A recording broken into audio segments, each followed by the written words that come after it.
मुंबईच्या घाटकोपरमध्ये होर्डिंग कोसळून मोठी दुर्घटना घडली आहे। यामध्ये 14 जणांचा मृत्यू झालाय तर 74 जणांना सुखरूप बाहेर काढण्यात आलेलं आहे। घटनास्थळावर बचाव कार्य अद्यापही सुरू आहे।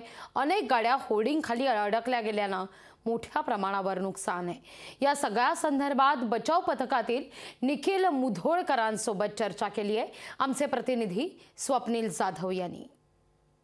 घाटकोपर येथील पंतनगर येथे जे फलक कोसळलेले आहेत त्या ठिकाणी रेस्क्यू ऑपरेशन सुरू आहे। एनडीआरएफचे जवान या ठिकाणी कार्यरत आहेत। आपल्यासोबत असिस्टंट कमांडर निखिल मुधोळकर आहेत, त्यांची संवाद साधू। सर, नक्की किती वेळापासून हे ऑपरेशन सुरू आणि किती वेळ सुरू राहणार आहे? किती लोकांना रेस्क्यू केलंय? डेथ टोल काय यात? काल सायंकाळपासून हे रेस्क्यू ऑपरेशन सुरू आहे। टोटल 88 जणांना इथून काढण्यात आलं आहे। त्यापैकी डॉक्टरांनी 14 जणांना मृत घोषित केलेले आहेत। 31 जणांना हॉस्पिटलमधून डिस्चार्ज मिळाला, बाकी जे आहेत ते हॉस्पिटलमध्ये आहेत। रात्री 2च्या सुमारास इथे क्रेनच्या मदतीने गर्डर्स वरती उचलून त्याच्या खाली सर्च करण्यात आलं।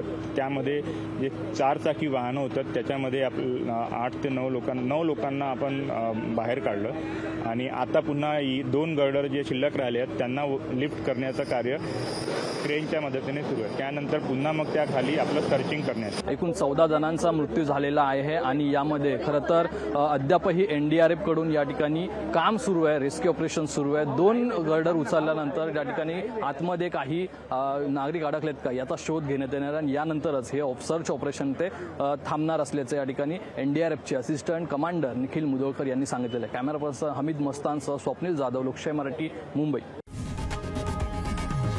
लोकशाही मराठी ऐका, पहा, जागरूक रहा।